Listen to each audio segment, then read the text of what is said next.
এই জন্য আকীদার গুরুত্ব সবচেয়ে বেশি দিতে হবে, কারণ আকীদা নষ্ট হলে আপনার আর কিছু প্রাপ্তি নেই। আমল কিছু নষ্ট হলে কিছু থাকলে কাজে লাগবে, কিন্তু আকীদা নষ্ট হলে আর কিছু অবশিষ্ট থাকবে না, সব পণ্ডশ্রম হয়ে যাবে, জীবনের সমস্ত আমল শেষ হয়ে যাবে। আকীদার জন্যই, আকীদা প্রতিষ্ঠা করার জন্য আল্লাহ নবী রাসূলদেরকে পাঠিয়েছেন।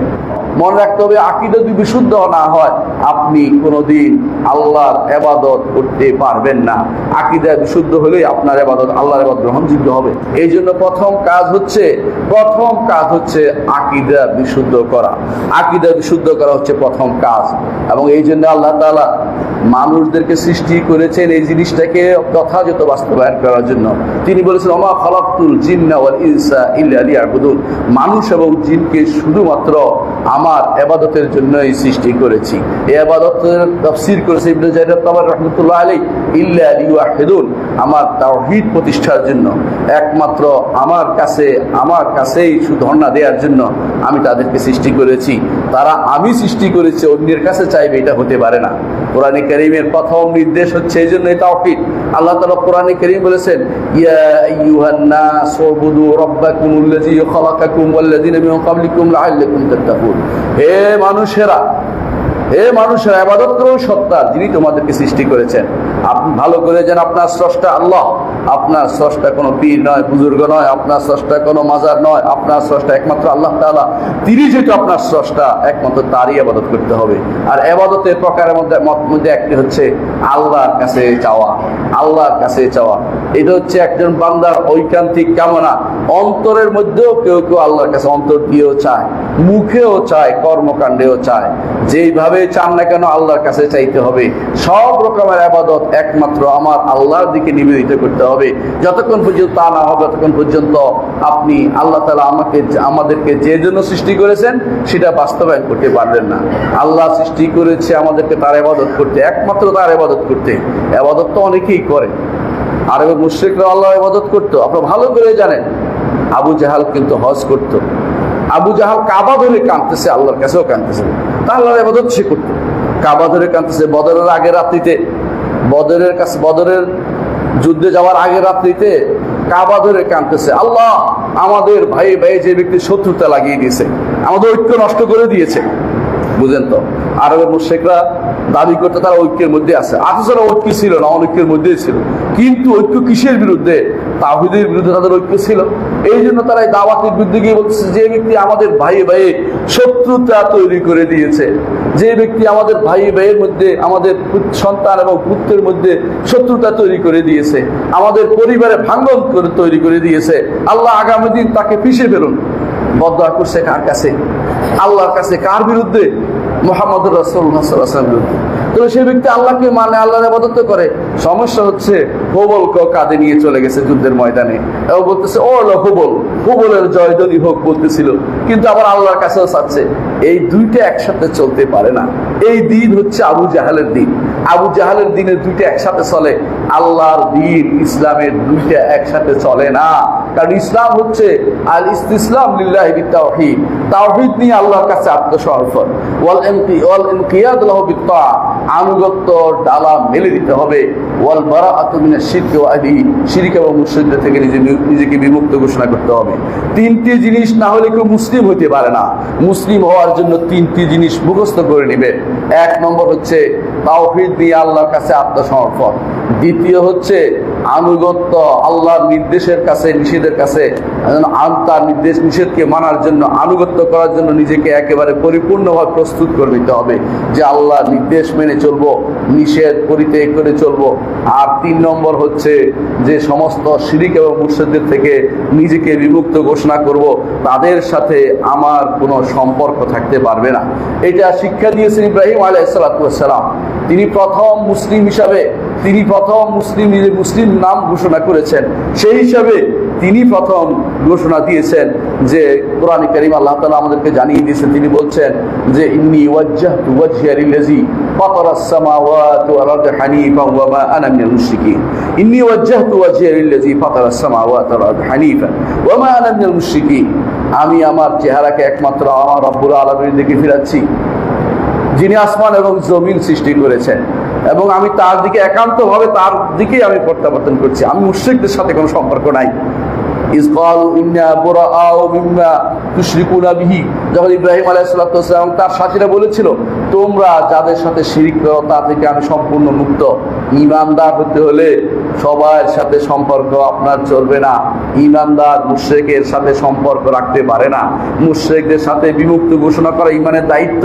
যদি আপনি মনে করেন যে এই কথা বললে তো মন খারাপ হয়ে যাবে, এই কথা বললে তো ছেলে রাগ হয়ে যাবে, এই কথা বললে তো বাবা রাগ করে ফেলবে, তাহলে আপনি কিন্তু এখন পর্যন্ত ঈমানের স্বাদ পাননি। মুহাম্মদ রাসূলুল্লাহ সাল্লাল্লাহু আলাইহি ওয়াসাল্লাম বলেছেন, যে ব্যক্তি সেই ব্যক্তি ঈমানের স্বাদ পেয়েছে যে ব্যক্তি ইসলাম গ্রহণ করার পরে কুফরের দিকে ফিরে যাওয়াকে তেমনি ভয় করে যেমনি একজন মানুষ আগুনে নিক্ষিপ্ত হওয়াকে ভয় করে, সেরকম ভয় করে। সেরকম ভয় আপনার থাকা উচিত।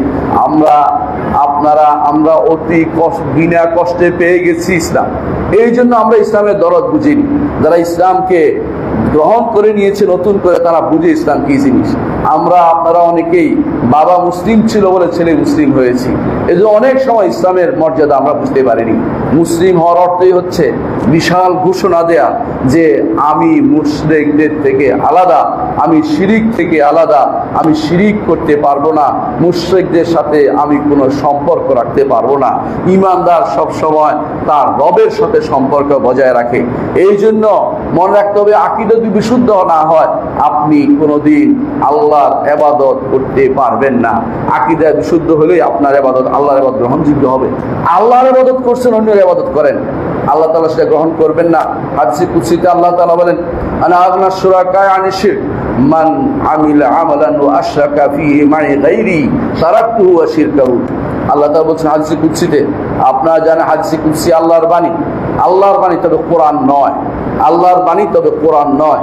হাদিসে কুদসিতে আল্লাহ তাআলা বলছেন, আমি যাবতীয় অংশীদারের অংশ নেয়া থেকে মুক্ত। অর্থাৎ কেউ যদি কোনো অংশীদার কি করে, কোনো একটা কাজ করলে, শরীকানা ব্যবসা করলে সবাই কি করে, ভাগ চায়।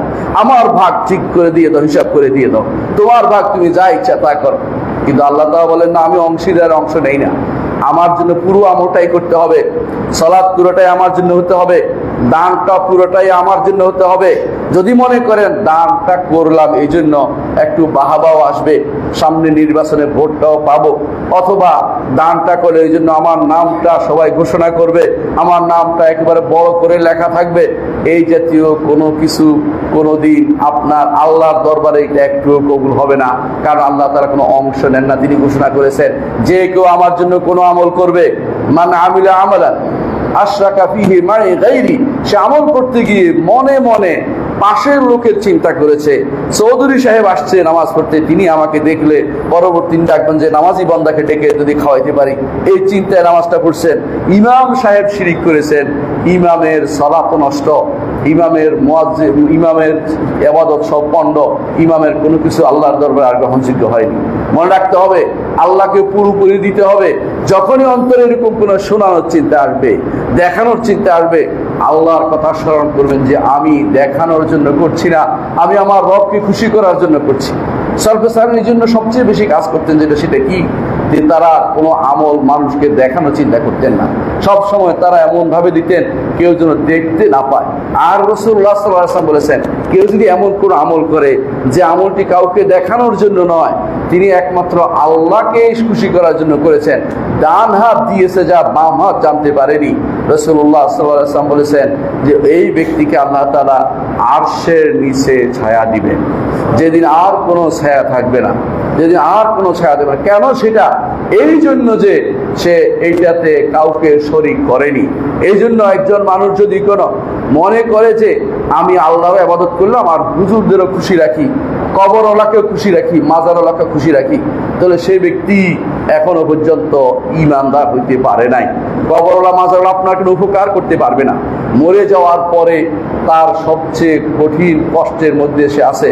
ইমাম আবু হানিফা রাহমাতুল্লাহ আলাইহি তার গ্রন্থে লিখেছেন, যেটা ইমাম জাইলাই তার তাবিউল হাকায়েকের মধ্যে নিয়ে এসেছেন, যে কেউ কোনো ব্যক্তি, ইমাম আবু হানিফা রাহমাতুল্লাহ আলাইহি বলেছেন যে কোনো মৃত ব্যক্তির কাছে কোনো মৃত ব্যক্তি কিছু চাওয়ার অর্থ হচ্ছে ডুবন্ত পানিতে ডুবন্ত ব্যক্তি আরেক ডুবন্ত ব্যক্তিতে বলছে আমাকে বাঁচাও, আমাকে বাঁচাও।